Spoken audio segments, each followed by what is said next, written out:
नमस्कार, मैं हूं संजय शर्मा। आप देख रहे हैं 4 PM न्यूज नेटवर्क। अभय दुबे जी को तो मानना है कि राहुल गांधी का ग्राफ जिस तेजी के साथ बढ़ा है, अब इंडिया गठबंधन को उनको संयोजक बना देना चाहिए, क्योंकि उन्होंने अपनी क्षमता से दिखा दिया कि मोदी जी को किस तरह नीचे लाया जा सकता है। कांग्रेस को भी सोचना चाहिए, बाकी विपक्ष को भी सोचना चाहिए कि ये बात प्रचारित करे, ये बात बताए कि भारतीय जनता पार्टी कितनी बार चुनाव हारी है। ऐसा नहीं है कि भारतीय जनता पार्टी एक ऐसी पार्टी है जिसको हराया ना जा सके। और राहुल गांधी ने किस रणनीति के साथ, किस विचार के साथ आखिर परेशान किया मोदी को, इसकी भी चर्चा करी। और क्या क्या षड्यंत्र होते हैं। अब सीआरपीएफ के बहाने राहुल की विदेश यात्रा को ट्रेस किया जा रहा है। अभय दुबे जी ने कहा कि राहुल की जान को खतरा है। किससे खतरा है, इस बातचीत में सुनिएगा। आप चैनल को सब्सक्राइब करिए, ज्वाइन करिए। चलते हैं अभय दुबे जी के पास। 4 PM न्यूज नेटवर्क में बहुत बहुत स्वागत है अभय दुबे जी आपका। जी। चीन के राष्ट्रपति भारत के राष्ट्रपति को चिट्ठी लिखते हैं। मैं मेल नहीं कह रहा, चिट्ठी कह रहा हूँ, क्योंकि अखबारों ने चिट्ठी छापी है। और जब प्रधानमंत्री चीन जा रहे होते हैं तो क्या अखबार में खबर छपा दी जाती है कि चीन के राष्ट्रपति ने भारत के राष्ट्रपति को चिट्ठी लिखी थी कि हम संबंध बढ़ाना चाहते हैं। और वो चिट्ठी पता नहीं कैसे गोदी मीडिया को मिल गई। तो हमने आपने सवाल भी उठाया था कि इस दौर में चिट्ठी कौन लिखता है, कोई डाकिया थोड़ी ना, या कबूतर से चिट्ठी थोड़ी ना आती है, मेल चलता है अब तो कौन सा चीन ने चिट्ठी भेजी, वो चिट्ठी गोदी मीडिया को मिल गई। ऐसी सीआरपीएफ ने कहा, खड़गे चिट्ठी लिखी कि साहब राहुल गांधी कई बार नंबर दिया, नंबर ऑफ इतनी बार विदेश यात्रा गए हैं और विदेश गए हैं और उन्होंने बताया नहीं है सिक्योरिटी को। सीआरपीएफ ने लिखा है, लेकिन वहां पे जहां तक चिट्ठी पहुंचनी चाहिए थी उससे पहले मीडिया के पास चिट्ठी पहुंच जाती है। तो क्या ये भारत सरकार सुरक्षा इसलिए दे रही है कि वो बदनाम कर सके सिक्योरिटी वालों की तरफ से ऐसी चिट्ठी लिखा के राहुल गांधी को? क्या सच है ये कि राहुल गांधी सिक्योरिटी तोड़ते हैं? आपको क्या लगता है हकीकत में जो एक बार राहुल गांधी को बदनाम करने की पहले भी साजिश रची गई थी, पप्पू पप्पू पप्पू, उसमें कामयाब नहीं हो पाए तो एक नया पैतरा है? खेल क्या है इस कहानी के पीछे? देखिए, इस आपने जो सवाल उठाया है वो बहुत गंभीर सवाल है और मुझे लगता है कि मैं आपसे अपील करूंगा कि आप इसके ऊपर विस्तार से चर्चा करें, क्योंकि इसके अंदर साजिश भी है और चिंता भी है, दोनों बातें हैं। साजिश का पर्दाफाश किया जा सकता है, लेकिन चिंता जो है वो उससे जाती नहीं है, वो अपनी जगह पर कायम रहेगी। जो सीआरपीएफ के एक नाम मैं उनका भूल रहा हूं, जो इस प्रकार की वीआईपी सुरक्षा के इंचार्ज हैं, उन्होंने मल्लिकार्जुन खड़गे को पत्र लिखा है कि राहुल गांधी अपनी विदेश यात्राएं करते समय करने के 15 दिन पहले हमें सूचित नहीं करते हैं, ताकि हम इसलिए अब उनका ठीक से उनकी सुरक्षा व्यवस्था कर पाने में हमको दिक्कत होती है। वो बार-बार सुरक्षा का जो प्रोटोकॉल होता है, जो येलो बुक, पीली किताब है कोई प्रोटोकॉल की, उसमें जो लिखी हुई ये बातें, प्रावधान लिखे हुए हैं, उनका उल्लंघन करते रहते हैं राहुल गांधी। आपको ध्यान होगा कि कुछ दिन पहले, खासतौर से उपराष्ट्रपति के चुनाव के ठीक पहले, बीजेपी के मीडिया सेल ने, बीजेपी के आईटी सेल ने यह अफवाह उड़ाई कि राहुल गांधी बिना किसी को बताए हुए वो विदेश में छुट्टी मनाने के लिए चले गए हैं। और बड़े पैमाने पर ये बताया गया, ये साबित करने की कोशिश की गई कि ये फिर से ये पार्ट टाइम और रिलक्टेंट पॉलिटिशियन है, वहां पर यात्रा की बिहार में और उसके बाद में मौज मजा करने के लिए विदेश भाग गए। लेकिन वो बात गलत थी। राहुल गांधी वहां प्रकट हुए और उन्होंने वहां पर वोटिंग की वगैरह सब ये, तो उसके बाद से ये लोग थोड़े सिटपिटा गए, क्योंकि फिर कांग्रेसियों ने भी अपनी तरफ से, उनके मीडिया सेल ने भी इन लोगों को आड़े हाथों लिया। अच्छा, दूसरे भाजपा की तरफ से लगातार ये प्रचार किया जाता है कि राहुल गांधी एक विपक्ष के नेता जरूर बन गए हैं, लेकिन काफी गैर जिम्मेदार किस्म के व्यक्ति हैं। विपक्ष के नेता में जितना उत्तरदायित्व होना चाहिए, इतनी गंभीरता होनी चाहिए, इतनी गरिमा होनी चाहिए, इतनी गहराई होनी चाहिए, वो सब राहुल गांधी में है नहीं। तो इस बार इन लोगों ने, बड़े दुख की बात है कि इन्होंने अपने राजनीतिक गोटी लाल करने के लिए सीआरपीएफ को इस्तेमाल किया और सीआरपीएफ की तरफ से एक अजीबोगरीब किस्म की चिट्ठी लिखवाई गई। ये चिट्ठी इसलिए अजीबोगरीब है क्योंकि राहुल गांधी की सुरक्षा की जो समस्या है, उस समस्या का उनकी विदेश यात्राओं से कभी कोई संबंध नहीं रहा। जो कांग्रेस की तरफ से जब भी ये सवाल उठाया गया है कि राहुल गांधी की सुरक्षा के प्रति चिंताएं पेश की गई हैं, वो कभी भी उनकी विदेश यात्राओं के संदर्भ में नहीं की गई हैं। वो भारत में उनकी जो राजनीतिक गतिविधियां हैं, वो जिस तरह जनता से मिलते जुलते हैं, आंदोलनों में भाग लेते हैं, अपनी यात्राएं करते हैं, और तो उसमें उसके संदर्भ में ये बातें कही गई हैं। और जो हिंदुत्ववादी आक्रामक किस्म के हिंदुत्ववादी हैं, जो हिंसा में विश्वास करते हैं, उनसे पूना के कोर्ट में राहुल गांधी के वकील ने ये कहा कि जो सावरकर संबंधी राहुल गांधी की टिप्पणी थी, उस टिप्पणी के खिलाफ जो लोग मुकदमा चला रहे हैं राहुल गांधी पर, उनसे राहुल गांधी की जान को खतरा है, ये उन्होंने कहा। तो भारत के अंदर राहुल गांधी को जो खतरा है, उसके पर न सीआरपीएफ को कोई चिंता है, न भारतीय जनता पार्टी को चिंता है, न उसके आईटी सेल को चिंता है, न नरेंद्र मोदी को चिंता है। बात उठाई जा रही है उनकी विदेश यात्राओं की, ताकि उनको एक बार बार विदेश यात्रा करने वाले व्यक्ति के रूप में उनको चिन्हित किया जा सके। दूसरे, उनको एक गैर गंभीर व्यक्ति के रूप में चिन्हित किया जा सके कि बार बार ये अपना सुरक्षा का प्रोटोकॉल तोड़ते हैं। तीसरी बात यह है कि ऐसा करके एक तरह से राहुल गांधी की जो देश के अंदर जो राजनीतिक गतिविधियां हैं, जो पिछले दिनों से बहुत बढ़ गई हैं, उन राजनीतिक गतिविधियों को भी सीमित किया जाए। इस तरह का राहुल गांधी के ऊपर एक दबाव पैदा किया जाए। इस तरीके से बिल्कुल एक तितरफा किस्म की एक गतिविधि जो है इन लोगों ने चलाई है, और वो उसको इस तरीके से पूरे मामले को पेश कर रहे हैं। बड़ी ताज्जुब की बात है संजय जी कि राहुल गांधी हिंदुस्तान के अंदर जो गतिविधियां करते हैं, जिनमें कभी भी उनके ऊपर कोई खतरा पैदा हो सकता है। देखिए, राहुल गांधी की विशेषता क्या है, किस मामले में नरेंद्र मोदी से अलग है। नरेंद्र मोदी जनता से अपनी दूरी के जरिए राजनीति करते हैं, वो जनता से लगातार दूर रहते हैं। उनके जब जनता से उनका संपर्क दिखाया भी जाता है तो पूर्व नियोजित होता है, जैसे फिल्म के सेट पे शूटिंग चल रही हो, उसमें सब कुछ तय होता है, कौन अपना हाथ हिलाएगा, नरेंद्र मोदी को कौन छुएगा, किसको नरेंद्र मोदी छुएंगे, कौन मोदी जिंदाबाद के नारे लगाएगा, नरेंद्र मोदी किसको देख के मुस्कुराएंगे, किस बच्चे को गोद में उठाएंगे, सब कुछ पहले से सेट होता है, पहले से तय होता है। वैसे कि निर्देशक जो है पूरे सेट पे चल रही एक्टिंग जो है उसको पूरी तरीके से संचालित कर रहा हो। राहुल गांधी के कार्यक्रमों में ऐसा कुछ नहीं होता, कोई उसमें पूर्व नियोजन नहीं होता। पहले से घोषणा होती है कि राहुल गांधी आएंगे, जनता के बीच में जाएंगे, चाहे वो मंच पे हो, चाहे वो मंच के नीचे हो, चाहे वो सड़क पे चल रहे हो, चाहे वो किसी कार के ऊपर चल के रोड शो कर रहे हो। कोई भी उनका हाथ पकड़ता है, किसी से भी हाथ मिलाते हैं, किसी की भी पीठ पे हाथ मारते हैं, कोई उनसे बात करता है। एक बार तो अभी बिहार में जब वो मोटरसाइकिल पे थे तो एक आदमी झपट के उनको चूमने की कोशिश कर रहा था, बाद में उनको हटाया गया है। तो राहुल गांधी की स्थिति ये है। तो राहुल गांधी को बेहतर सुरक्षा घेरे की जरूरत है जब वो देश में राजनीतिक कार्यक्रमों में भाग ले रहे हो। लेकिन सीआरपीएफ की चिट्ठी कहती है कि राहुल गांधी की विदेश यात्राओं के कारण जो है वो प्रोटोकॉल का उल्लंघन हो रहा है।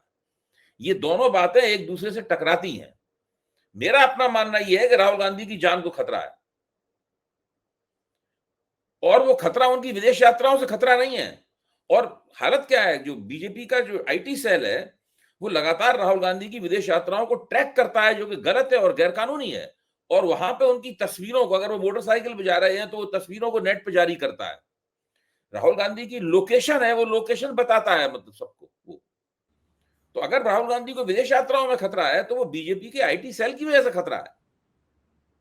जी, ये आपको लगता है कि ये सब सरकार के इशारे पे होता होगा कि राहुल गांधी जहां जाए वहां पे उनका पीछा कराया जाए, उनको ट्रैक कराया जाए, उनके फोटो जारी कराए जाए? आपको लगता है ये सब सरकार के इशारे पे होगा? ये तो एक स्वाभाविक सी, मैंने इतनी बातें, ये स्वाभाविक सी बात है। और किसकी वजह से हो सकता है?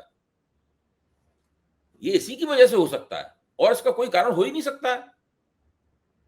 भाई, एक व्यक्ति है, जब वो वीजा कहीं का लेते हैं तो भारत सरकार को पता होता है, वो दिल्ली के हवाई अड्डे से ही फ्लाइट लेते हैं। सब कुछ तो भारत सरकार के पास सारा डेटा और सारे आंकड़े होते हैं उसमें, सब कुछ सबको पता होता है। उसके बाद में इस बात के इर्द गिर्द कैसे, किस तरह वितंडा बनाया जा रहा है, आप इस बात को देखिए ना।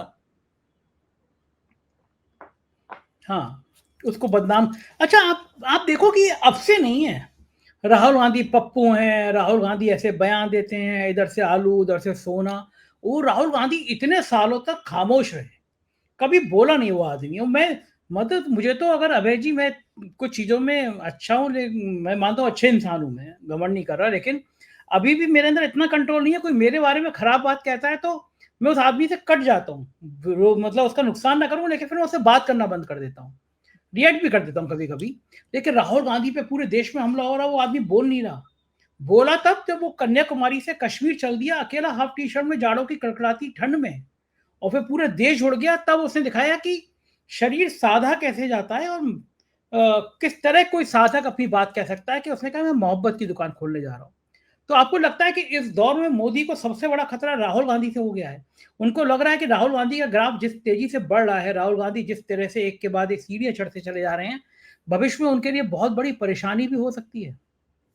देखिए, हर नेता में बहुत सी खामियां और खूबियां होती हैं, जो राहुल गांधी में भी हैं। पिछले दिनों उनकी खूबियों की संख्या बढ़ी है और खूबियां ज्यादा प्रभावी हुई हैं। खामियों का पलड़ा जो है वो ऊपर हुआ है, खूबियों का पलड़ा नीचे झुका है, और ये प्रक्रिया लगातार जारी है। खूबियों का पलड़ा झुक रहा है और खामियों का पलड़ा ऊपर उठ रहा है। इन सब के बावजूद मैं ये मानता हूं कि अगर भाजपा और नरेंद्र मोदी को कोई हराएगा तो वो राहुल गांधी ही हराएंगे, और राहुल गांधी के नेतृत्व में विपक्ष हराएगा। और कोई भी ऐसी शख्सियत भारत में उठ नहीं रही है।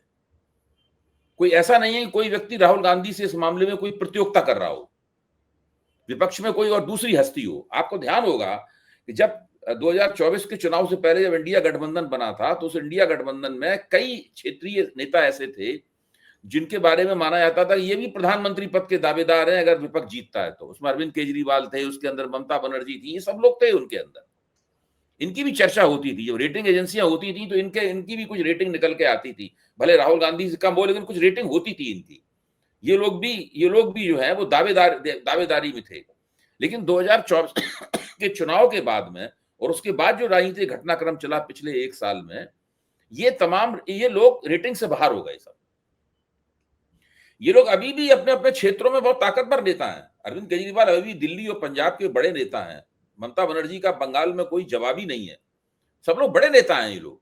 लेकिन ये लोग, इन लोगों की जो राष्ट्रीय छवि बन रही थी, मतलब है या बनाई जा रही थी, वो सब प्रक्रिया बंद हो गई है। अच्छा, कांग्रेस के अंदर भी राहुल के खिलाफ प्रियंका को खड़ा किया जाता था, आपको ध्यान होगा कि राहुल बनाम प्रियंका को आगे बढ़ाना चाहिए। इस प्रकार की चर्चाएं होती थी सोशल मीडिया पर भी कि सोनिया गांधी अपने बेटे को ही क्यों आगे बढ़ा रही हैं, वो अपनी बेटी को क्यों नहीं आगे बढ़ा रही हैं। प्रियंका गांधी ज्यादा अच्छी हिंदी बोलती हैं, देखिए वो कार्यकर्ताओं को कितना अपनी तरफ आकर्षित कर लेती हैं। उनको साड़ी का उन्होंने किस तरह पल्ला झटका, उससे कार्यकर्ता उनके ऊपर मोहित हो गए, किस तरह वो मुस्कुराई, इससे कार्यकर्ता दीवाने हो गए। ये तमाम इस तरह की बातें की जाती थी बहुत ज्यादा। इसमें पत्रकार और मीडिया कर्मी भी शामिल होते थे और कांग्रेस के हमदर्दों के बीच में भी इस तरह की बातें होती थी। ऐसी बात नहीं कि ये बातें दुश्मनी से ही होती हों, लेकिन धीरे धीरे कांग्रेस के अंदर से भी ये बातें होना बंद हो गई। अब प्रियंका गांधी राहुल गांधी के लिए पूरा भूमिका निभाती हैं, राहुल के लिए खड़ी हुई हैं, राहुल के लिए लड़ रही हैं, लेकिन वो राहुल गांधी के साथ प्रतियोगिता नहीं कर रही हैं। तो अब न तो राहुल गांधी का कांग्रेस के भीतर से कोई प्रतियोगिता रही और न ही गैर भाजपा विपक्ष की तरफ से कोई प्रतियोगिता राहुल गांधी के सामने खड़ी हुई है। अब राहुल गांधी विपक्ष के अकेले नेता हैं पूरे देश में। हमें जाती तौर पर उनकी बहुत सी बातें पसंद हो ना पसंद हो, ये मतलब नहीं है, मैं उनमें लाख कमियां ढूंढ के निकाल सकता हूं, लेकिन हकीकत यह है कि इस वक्त नरेंद्र मोदी के मुकाबले गैर भाजपा राजनीति का सबसे बड़ा नेता अगर कोई व्यक्ति है तो वो राहुल गांधी है। और उनकी जो शख्सियत है उनका कद लगातार बढ़ रहा है। अच्छा, और इसलिए, और जाहिर है अगर ऐसा है नरेंद्र मोदी के लिए, अभी तक तो नरेंद्र मोदी अकेले ही खिलाड़ी थे, मैदान में अकेले ही खेल रहे थे, उनके मुकाबले कोई खिलाड़ी नहीं था। लेकिन 2024 के चुनाव के बाद खिलाड़ी आ गया है, और वो खिलाड़ी उनके मुकाबले युवा है, वो खिलाड़ी उनके मुकाबले गरजदार आवाज में बोलता है, वो खिलाड़ी उनके मुकाबले फर्जी तपस्वी नहीं है बल्कि असली तपस्वी है। उसकी दाढ़ी काट छांट के तैयार नहीं की जाती, कोई हेयर ड्रेसर नहीं तैयार करता, वो दाढ़ी बेतरतीब होती है, उनको गालियां दी जाती हैं, फिर भी वो अपनी गालियों को चुनाव के मैदान में भुनाने की कोशिश नहीं करते। उनकी माँ को गालियां दी जाती हैं, फिर उनकी माँ भी चुनाव के मैदान में अपने आप को भुनाने की कोशिश नहीं करती। वो अलग तरह का नेता है, और देश की जनता ज्यादा से ज्यादा राहुल गांधी के बारे में जानना चाहती है। मोदी के बारे में जितना उसे जानना था वो जान चुकी है। मैं ये नहीं कह रहा हूँ मोदी के समर्थक नहीं है, मोदी के आज भी समर्थक हैं, बहुत समर्थक हैं। गिनती हो तो शायद राहुल गांधी थोड़े ज्यादा ही निकलेंगे, लेकिन वो समीकरण जो है धीरे धीरे बदल रहा है। अच्छा, मुझे ये बात की भी हैरानी होती है अभय जी कि इतना सब होने के बावजूद भी कांग्रेस को ये बात समझ में क्यों नहीं आती कि इंडिया गठबंधन अब का अब एक अध्यक्ष होना चाहिए, एक दफ्तर होना चाहिए, एक सेक्रेटरी होना चाहिए। इस बात की अगर ये प्लानिंग करेंगे, हम लोग कई बार इस बात पे विमर्श कर चुके हैं। अब जैसे अगर ये बाकायदा एक अध्यक्ष होता, एक सेक्रेटरी होता, एक दफ्तर होता, आपको लगता है ज़्यादा बेहतर होता इंडिया गठबंधन? बिल्कुल, बिल्कुल, मैं तो मानता हूँ। मेरा मानना है कि इनका एक न्यूनतम साझा कार्यक्रम होता और इनका एक सचिवालय होता, इनके प्रवक्ताओं की एक मंडली होती, वो अगर बात होती तो फिर ज़्यादा बेहतर होता। अब पहली बार राहुल गांधी ने बिहार में वोट चोरी के खिलाफ जो यात्रा उन्होंने निकाली थी, वोटर अधिकार यात्रा, उस यात्रा के दौरान पहली बार ये बात कही है जो मुझे बहुत पसंद आई। मैं मानता हूं इस बात से वो सिलसिला शुरू हो जाएगा जिसके बारे में हम लोग चर्चा करते रहते हैं। उन्होंने कहा कि हम लोग अलग अलग घोषणा पत्र इस बार बिहार में नहीं देंगे। ऐसा नहीं है कांग्रेस का घोषणा पत्र अलग होगा और वो राष्ट्रीय जनता दल का घोषणा पत्र अलग होगा। उन्होंने हम लोग सब मिलकर घोषणा पत्र देंगे। ये उसी तरफ जा रही है जिसकी हम लोग लगातार लंबे अरसे से अपेक्षा कर रहे हैं। क्योंकि अगर इंडिया गठबंधन मजबूत बनता है तो इंडिया गठबंधन राष्ट्रीय मंच पर एकजुट होकर एक अपना न्यूनतम साझा कार्यक्रम या घोषणा पत्र, उसी का एक ही चीज के दो नाम है, उसके रूप में सामने आएगा तो उसका एक ढांचा भी बनेगा और सांगठनिक स्वरूप भी उभर के आएगा। ये बात तो ठीक है। अच्छा, मैं अगर आपसे ये पूछूं कि आप 3-4 नाम बता दीजिए कि इंडिया गठबंधन के जो अध्यक्ष के रूप में, संयोजक के रूप में सबसे बेहतर नाम है, तो वो कौन-कौन से होंगे? अरे भाई, किसी को भी देखिए, इसमें तो मुझे कोई दिक्कत नजर आती नहीं। इसमें बेकार में पिछली बार नीतीश कुमार के नाम को लेकर लफड़ा हुआ। उसी वक्त नीतीश कुमार को अध्यक्ष बना दिया जाता तो संयोजक बना दिया जाता तो सारी समस्या हल हो जाती। मेरा मानना यह है कि कांग्रेस इस वक्त इतनी शक्तिशाली हो चुकी है, उसके सांसदों की संख्या दोगुनी हो चुकी है, राष्ट्रीय पैमाने पर राहुल गांधी की छवि बहुत ही निखर के बढ़िया आ गई है। कोई उनके मुकाबले में जो कहते नहीं है कि कोई नहीं है चक्कर में, मतलब वो जो पूरा नारा है ना, मतलब है वो नारा बिल्कुल राहुल गांधी के ऊपर कोई नहीं, लागू। हाँ, मत पड़ो कोई नहीं है, चक्कर में, हाँ कोई नहीं पड़े हो टक्कर में। चक्कर में, कोई नहीं है टक्कर में। तो राहुल गांधी के ऊपर वो नारा विपक्ष की राजनीति के संदर्भ में बिल्कुल फिट बैठता है। ऐसी स्थिति में किसी भी किस्म का कोई डर कांग्रेस के नेतृत्व में नहीं होना चाहिए। उन्हें किसी भी प्रभावशाली क्षेत्रीय नेता को जिसे संगठन गठजोड़ चलाने का अनुभव हो, उसको उसका अध्यक्ष बना देना चाहिए। ममता बनर्जी भी इसकी अध्यक्ष बन सकती हैं या और कोई भी इसका अध्यक्ष बन सकता है। उससे कोई कांग्रेस की हैसियत में या राहुल गांधी की हैसियत में या प्रधानमंत्री पद पे उनकी दावेदारी की हैसियत में कोई फर्क नहीं पड़ेगा। देखिए, भाजपा और नरेंद्र मोदी तभी हारेंगी जबकि कांग्रेस चुनाव में प्रदर्शन करेगी। कांग्रेस ही इतने उम्मीदवार लड़ाती है, वही प्रदर्शन कर सकती है। कांग्रेस ही है जो पार्टी 150 से ज्यादा, 250 के आसपास सीटें ला सकती है। और कोई पार्टी कैसे ला सकती है? तृणमूल कांग्रेस केवल बंगाल में चुनाव लड़ती है, तो वहां से वो इतनी सीटें कैसे ला सकती है? डीएमके कैसे सीटें ला सकती है? ऐसी दिल्ली और पंजाब को मिला भी दिया जाए तो अरविंद केजरीवाल कितनी सीटें जीत सकते? सारी सीटें जीत जाए मान लीजिए दिल्ली और पंजाब की, तो 11 साल 18 सीटें होती हैं कुल मिला के।